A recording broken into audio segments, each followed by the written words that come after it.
এই ইলেকশন যে সুষ্ঠু হয় নাই এটা আজকের টিআইবির জরিপে প্রকাশ হয়েছে। মানে 70টা আসনের মধ্যে 21% আসনের ক্ষেত্রে এক বা একাধিক জাল ভোট হয়েছে। ভোটের আগে বাক্স ভরা হয়েছে হাসিনার মতো, জাল ভোট দেওয়া হয়েছে হাসিনার মতো, আবার ভোটারদের কাছে ভয় ভীতি দেখানো হয়েছে হাসিনার মতো। হাসিনার আমলের চাইতে কম হয়েছে এটা ঠিক, কিন্তু সংখ্যাটা তো কম না হয়েছে তো। তাহলে লাভ হইলো কি? ঘুরে মা ঘুরছে।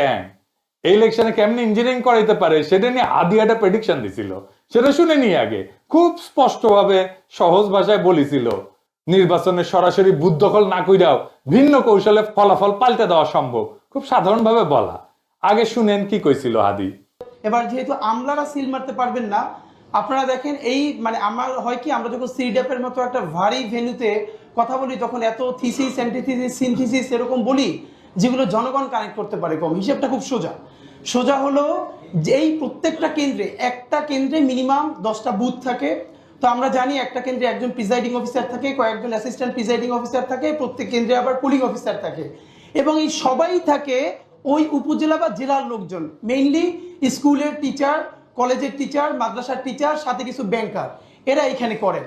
ব্যাপার হলো আপনারা এটা খুব কমন স্ট্র্যাটেজি, সেটা হচ্ছে যারা আমরা যাদেরকে হেভিওয়েট প্রার্থী বলি মেইনলি, তারা যেটা করেন 5-7 জন ডামি দাঁড় করায় দেন। ডামি প্রার্থী দাঁড় করাই দিলে হয় কি, তার নামে প্রত্যেক প্রার্থীর নামে আবার পুলিং এজেন্ট দেওয়া যায়, মানে তার নামে এজেন্ট দেওয়া যায়। তো ধরেন আমি নিজেও যেহেতু একজন প্রার্থী, তো আমি প্রার্থী হিসেবে আমার কেন্দ্রে প্রত্যেক জায়গায় আমি একজন করে এজেন্ট দিতে পারবো প্রত্যেকটা বুথে। তো আমার এগেনস্টে যিনি আছেন তিনি যদি আরো 5 জনকে দাঁড় করাই দেন এবং 5 জনের এগেনস্টে আরো 5 জন সে এখানে এজেন্ট দিবেন, তারপরে যেটা হবে পুরো বুথের মধ্যে 10 জনের মধ্যে দেখা যাবে 8 জন বনাম আমার একজন।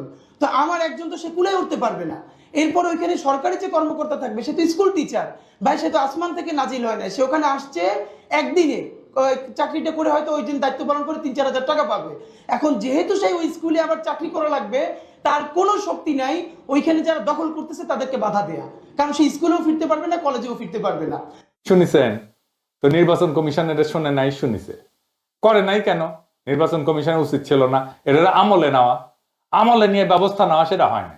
যাই হোক, গত ভিডিওতে আমি জামাত এনসিপির সম্মিলিত ভোট 35% বলছিলাম। এটা ঠিক আছে, কিন্তু এটার সাথে তো আবার খেলাফত মজলিস, এবি পার্টি, অলি আহমেদের দলের ভোট যুক্ত হবে, তাই না? তাইলে এটা 38.5% হয়। এটা আমাদের জোটের ভোট, এটা হেলাফেলা করার সংখ্যা না। তার মানে আমরা ভোট পাইছি 38.5% আর বিএনপি 51%, তফাৎ 12%। আমাদের এই 38.5%টাকে আমাদের 45% নিয়ে যেতে হবে। এখন প্রশ্ন হইতেছে কেমনে? আমরা যে 38.5% ভোট পাইছি এটা কোনো ছোট বিষয় না, কিন্তু একটা দেশে এত বড় সমর্থন একদিনে তৈরি হয় না। শুধু আমাদের ভোট বাড়ালেই চলবে না, আমাদের ভোট রক্ষা করতে হবে। এর জন্য একটা সমন্বিত একটা পরিকল্পনা লাগবে। পুরা পরিকল্পনা এক এপিসোডে দেওয়া যাবে না। তাও আজকে কিছু গুরুত্বপূর্ণ কৌশলের কথা আলাপ করব। আমি আগে মেলা স্ট্র্যাটেজি গলে কয়ে দিছি জামাত এনসিপি রে, কয়টা নিচে আপনারাই জানেন। আমি একটা এক্সাম্পল দিই। আমি কইছিলাম পাড়ায় মহল্লায় চাঁদাবাজি প্রতিরোধ কমিটি তৈরি করতে। এটা করলে বিএনপির বাইরে সব শক্তিকে পাড়া মহল্লা লেভেলে অর্গানাইজ করে ফেলা যেত, তাদের একটা পলিটিক্যাল কাজ দেওয়া যেত, যেটা সামাজিকভাবে গুরুত্বপূর্ণ, রাজনৈতিকভাবেও গুরুত্বপূর্ণ। ইউনিটিটা স্ট্রং হইতো। তারা জানতো কে কোথায় চাঁদাবাজি করে, তারা জানতো কার কোথায় শক্তি, তাদের নিজেদের কোথায় শক্তি। এটাই নির্বাচনী ইউনিট হিসেবে কাজ করতে পারতো। পাত্তাই দেয় নাই, কানেও তুলে নাই। চাঁদাবাজিকে একটা ন্যাশনাল পলিটিক্যাল ইস্যু বানায় ফেলা যাইতো, করে নাই। হ্যাঁ, করেন না, কিন্তু আমি তারপরেও কয়া যাই। কারণ হইতেছে কি, যে এটা তো অনেকে শুনবে, জানবে যে এটা একটা পথ ছিল, রাস্তা ছিল। অনেকে কইতে পারেন আপনি কয়া দিতেছেন কেন, সবাই তো জানা যাবে স্ট্র্যাটেজি। সবাই জানা গেলেও অসুবিধা নাই, আমি এমন ভাবেই বলি স্ট্র্যাটেজি। আমার তো কোনো গোপন স্ট্র্যাটেজি নাই, আমি তো কোনো দল করি না যে দলের ফোরামে যায় কইব। আর এইভাবে বলা ছাড়া সেই জন্য আমার কোনো উপায় নাই। আর যে কৌশলে বলবো তা চাইলেও প্রতিপক্ষ ব্যবহার করতে পারবে না। মানে আমি যদি বলি আমি একটা ম্যান্ডোলিন বেজে ভোট চামু, এটা সবাই পারবি? হ্যাঁ, পারবি না। যাই হোক, প্রথম যে কাজটা সেটা হচ্ছে এই যে নির্বাচনী জোট, ঐক্যবদ্ধ বাংলাদেশকে একটা ন্যূনতম পলিটিক্যাল কর্মসূচির ভিত্তিতে ক্রিস্টালাইজ করতে হবে। এর ভিত্তি হবে জুলাই বিপ্লব, 2 নাম্বার ফ্যাসিবাদ বিরোধী, 3 নাম্বার আধিপত্যবাদ বিরোধী। এই 3টে ইস্যুতে জোট। এইটারে কিভাবে ক্রিস্টালাইজ করা যাবে সেটা আমি আরেক পর্বে বলবো। আজকে কিছু প্র্যাকটিক্যাল ইমিডিয়েট পরিকল্পনা কথা কইতেছি। আজকে মূলত কিছু অর্গানাইজেশনের পরিকল্পনার কথা বলবো। তো এই যে কইছি প্রথমে 38.5 থেকে 45%, এই 6.5% কোথেকে আসবে? 6.5% আনতেই হবে, বা 7%-এর মতো ভোট কোথায় থেকে আসবে? হাওয়া থেকে পড়বে না কই থেকে আসবে? আসেন সেটা দেখি। তো এই যে 6.5% বা 7%, এটা তো কারো না কারো ভোট। কাদের ভোট? আমি খুব একটা পরিষ্কার হিসাব দিই। আমি দুইটা খুব স্পেসিফিক জায়গা দেখাই দিব। স্পেসিফিক জায়গা, 1 নাম্বার নতুন ভোটার, তরুণ প্রজন্ম, যারা নতুন ভোটার হবে এই 5 বছর পরে। অনেকে মনে করে ভোট মানে একই মানুষ বারবার ভোট দেয়, না। ভোট নদীর মতো, দেশ বদলায়, মানুষ বদলায়, ভোটারও বদলায়। প্রত্যেক 5 বছর কি হয়? বাংলাদেশে প্রত্যেক বছর প্রায় 9 থেকে 10 লাখ মানুষ মারা যায়। তার মানে ভোটটা আজকে যারা ভোট দিয়ে গেছে তার মধ্যে 50 লাখ মানুষ সামনের নির্বাচনে ভোট দিতে পারবে না। 5 বছরে প্রায় 50 লাখ মানুষ সামনের নির্বাচনে ভোট দিতে পারবে না। এই মানুষগুলো বড় অংশই বয়স্ক ভোটার।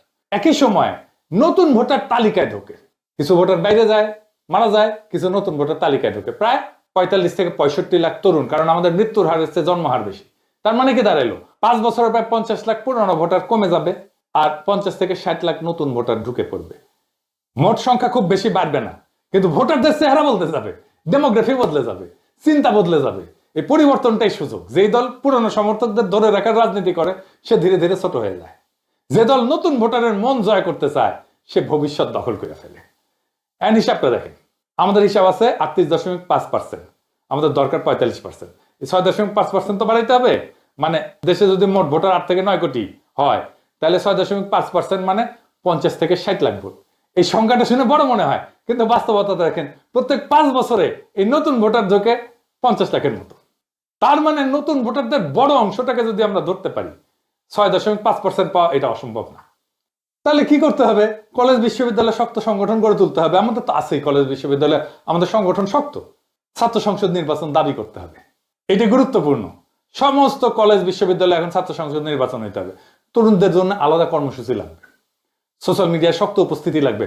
শুধু ফেসবুক না, শুধু ইউটিউব না, আরো অনেক সোশ্যাল মিডিয়া আছে, ইনস্টাগ্রাম আছে, টিকটক আছে, এই সব জায়গাতে উপস্থিতি বাড়াইতে হবে। তরুণদের ভোট যদি 2 থেকে 3% বাড়াইতে পারে, তাহলে কিন্তু গেম চেঞ্জ হয়ে যাবে। আমাদের শিবিরের মতো একটা শক্তিশালী ছাত্র সংগঠন আছে, এনসিপির মতো তরুণদের দল আছে, তারা তরুণদের টানবে। তরুণরা অ্যান্টি স্ট্যাবলিশমেন্ট হয়, আর আমরা তাদেরকেই টার্গেট করব। আমরাই সবচেয়ে ভালো অবস্থানে আছি তরুণদেরকে অ্যাট্রাক্ট করার জন্য, বিএনপি না। 2 নাম্বার, হতাশ মানুষ। কিছু মানুষ এখন বিএনপি শাসন দেখে হতাশ হবে, প্রতিহিংসা দেখে হতাশ হবে, চান্দাবাজি ধান্দাবাজি দেখে হতাশ হবে, সন্ত্রাস দেখে হতাশ হবে। কিছুদিন পরে ইকোনমির অবস্থা তো জয় বাংলা হয়ে যাবে, জিনিসপত্রের দাম বাড়বে। আগেই কয়ে রাখলাম, আবার এর জন্য আমার দোষ দিয়েন না। সরকার তার খরচার জন্য টাকা ছাপাইতেছে ঋণ করিয়া। এই যে রমজান আসতেছে, আপনি দেখেন জিনিসপত্রের দাম কেমনে পাগলা ঘোড়ার মতো বাড়তে থাকে। ডলারের দাম বাইরে গেছে, ডলার প্রতি 1 টাকা। এই ইলেকশনের পরপরই দামও অলরেডি বাইরে গেছে জিনিসপত্রের। দেখেন খেসারি ডাল আগে ছিল 85 থেকে 90 টাকা কেজি, এটা বাইরে 100 টাকা হয়েছে। পেঁয়াজ 50 টাকা থেকে 60 টাকা হয়েছে। দেশি রসুন 90-100 টাকা থেকে 120 টাকা হয়েছে। পাইকারি পর্যায়ে সোয়াবিন তেল লিটার প্রতি 185 থেকে 95 টাকা হয়েছে। আর পামেল বিক্রি হয়েছে 155 থেকে 165 টাকা লিটারে। পেঁয়াজের দাম বাড়ছে, মাংসের দাম বাড়ছে। ও আচ্ছা আচ্ছা, আর একটা কথা কয়ে রাখি আপনাদের, যারা শেয়ার মার্কেটে বিনিয়োগ করেন তাদের কই করেন নাকি অনেকে? হ্যাঁ, এটা বুদ্ধি শিখে দেব, টেকা কলে পাইবেন। হ্যাঁ, লাভ করতে চান যদি আমি কয়ে দিই, তবে কন্ডিশন আছে, আমার কলে 10% দেওয়া লাগবে, বুঝছাও? লাভে 2 ভাবে লাভ করতে পারবেন। ইলেকশনের পরে যে দল জিতে তাদের সাথে রিলেটেড কোম্পানিগুলোর শেয়ারের দাম ইউজুয়ালি বাড়ে। এখন বাড়বি, আপনি খুঁজে দেখেন, যেমন ধরেন ঢাকা ব্যাংক বাড়বি, ন্যাশনাল ব্যাংক বাড়বি, মুন্নু গ্রুপের বাড়বি, আরো কি কি আছে খুঁজে দেখেন। এইগুলা শেয়ারের দাম দাই করে বাড়বি কয়েকদিন। হ্যাঁ, শেয়ার থাকলে, এদের শেয়ার থাকলে বেঁচে দেন, ক্যাশ করে ফেলেন। আর জামাতের কোম্পানিগুলোর শেয়ার কমবি, দাই করে কমবি। কি আছে? ইসলামী ব্যাংক আছে, ইবনে সিনা আছে, এইগুলো আর কি কি বা আছে দেখেন, খুঁজে দেখেন আর কি। দাই করে কমবে। আপনি শেয়ার মার্কেটে যাই খোঁজ নেন, আমার কথা সত্য কিনা আমি না দেখে কইলাম। তো যেগুলো কমবি সেগুলো শেয়ার এখন কিনে রাখবেন। জামাতের কোম্পানিগুলো শেয়ার, ইসলামী ব্যাংকের, ইবনে সিনা শেয়ার। বিএনপি কোম্পানির এই যে বেরিয়েছে, এটা বেশি দিন থাকবে না। জামাতের কোম্পানিগুলো কমাও বেশি দিন থাকবে না। মাঝখান থেকে আপনার লাভ, আমার কমিশন কলে দিয়েন কলে, বেশি না 10%। আর কারা হতাশ হবে? ক্ষুদ্র ব্যবসায়ী, হকার, দোকানদার। এদের উপরে প্রথম চাঁদাবাজেরা টার্গেট করে। এরা বিরক্ত, বিব্রত অবস্থায় থাকে, অসহায় অবস্থায় থাকে। এদের মধ্যে সংগঠন এবং প্রচারণা তৈরি করতে হবে। তাইলে দেখবেন আপনি দ্রুত জনমতকে অর্গানাইজ করে ফেলতে পারছেন। এবার আসেন আলাপ করি কিছু জায়গায় সংগঠন নাই যেখানে সংগঠন করা নিয়ে, এটা খুব জরুরি জায়গা। 1 নাম্বার, গার্মেন্টস শ্রমিক ইউনিয়ন করতে হবে। যত জায়গায় শ্রমিক আছে সবগুলো জায়গায় শ্রমিক ইউনিয়ন, ট্রেড ইউনিয়ন করতে দিতে হবে। এটি নিয়ে সরকারের সাথে বার্গেন করতে হবে। এটা শ্রমিকদের অধিকার, এটা সাংবিধানিক অধিকার। আমার সংবিধান স্বীকৃত, বাংলাদেশের আইনে স্বীকৃত, আন্তর্জাতিক আইনে স্বীকৃত। এমনকি গার্মেন্টস বায়ার যারা আমরা যে সমস্ত দেশে রপ্তানি করি সেখানেও আমাদের শ্রমিকদের অধিকার সম্পর্কে একটা পজিটিভ ইতিবাচক ধারণা জন্মাবে। শ্রমিকদের বার্গেন করা, কালেকটিভ বার্গেনিং এজেন্ট হওয়া, এইটা আন্তর্জাতিকভাবে স্বীকৃত একটা অধিকার। আমাদের শ্রমিকদের এই অধিকার দিতে হবে। এটা নিয়ে সরকারের সাথে বার্গেন করতে হবে। দরিদ্র মানুষেরা যত বেশি সংগঠিত হবে তত আমরা শক্তিশালী হব, তত এই এলিট রাষ্ট্র আমাদের কাছে নত হবে। যে সমস্ত শ্রমিক ইউনিয়ন লুটেরাদের কবলে আছে তাদের সেই লুটেরা নেতৃত্বকে উৎখাত করতে হবে। যেমন ধরেন শাহজাহান খান, সে ছিল বাস শ্রমিকদের নেতা। বিএনপির নজরুল ইসলাম, সেও কিন্তু শ্রমিকদের নেতা, কিন্তু উনি কিসের শ্রমিক বলেন? এই সমস্ত নেতা রাখা যাবে না। শ্রমিকদের নেতা হইতে হবে শ্রমিককে। এরপরে রিক্সা শ্রমিক, আমরা ঢাকায় দেখছি রিক্সা শ্রমিকরা আমাদের বর্ষা বিপ্লবে কিভাবে অংশ নিছে। ওই যে সুজন যে স্যালুট দিছিল রিক্সার উপরে দাঁড়ায়, সে তো রিক্সা শ্রমিক, তাই না? এমন একটা পলিটিক্যালি চার্জড ক্লাস তাদের এই বিপ্লবের পরে কেউ সংগঠিত করার কাজ করলো না। এমনই বেকুব বাংলাদেশের রাজনৈতিক দলগুলা। আমি দেশে থাকলে ঢাকা রিক্সাওয়ালাদের প্রথম অর্গানাইজ করতাম। আজকে বললাম আমাদের সম্ভাব্য কৌশলের প্রথম পর্ব। এর পরের পর্বে আমাদের আরো গভীর সাংগঠনিক প্রস্তুতির বিষয়ে আলাপ করব। এরকম আমি 4টা এপিসোড করবো, আজকে প্রথম এপিসোড। তো এই যে 38.5%, এটা কোনো শেষ না। 38.5% হলো শুরু। এই দেশে 38.5% মানুষ পরিবর্তন চাইছে। এটা ছোট না, এটা অনেক বড় অর্জন। এটা প্রমাণ করে একটা শক্তিশালী বিকল্প রাজনৈতিক বিকল্পের মধ্যে তৈরি হয়েছে। ভোট কিন্তু স্থির না, ভোট বদলায়, প্রজন্ম বদলায়, অর্থনীতি বদলায়, মানুষের প্রত্যাশা বদলায়। যে দল সংগঠন করে সেই দল টিকে, যে দল মানুষের বাস্তব জীবনের পাশে দাঁড়ায় সে দল বাড়ে। আমাদের কাজ এখন উত্তেজনা না, আমাদের কাজ কাঠামো, আমাদের কাজ শৃঙ্খলা, আমাদের কাজ মানুষের আস্থা অর্জন। 38.5কে 45% করা অসম্ভব না, খুবই সম্ভব। আমি হিসাব করে দেখাই দিলাম, কিন্তু সেটা হবে স্লোগানে না, সংগঠনে, হতাশায় না, ধৈর্যে, অভিযোগে না, বিকল্প দিয়া।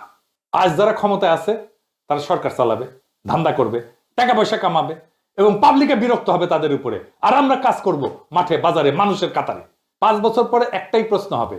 সেই প্রশ্নটা এইটা না যে কে বেশি চিৎকার করছে, বরং প্রশ্নটা এইটা হবে কে বেশি সংগঠন করছে, কে মানুষের কাছে বেশি গেছে, কে মানুষের পাশে ছিল, কে মানুষের দুঃখের কথা বলছে, কে মানুষের কষ্টের কথা বলছে। সেটাই হবে বাংলাদেশের প্রকৃত ভবিষ্যৎ, সেটাই হবে বাংলাদেশের প্রকৃত আজাদি। ইনকিলাব জিন্দাবাদ, গোলামি না আজাদি, আজাদি আজাদি।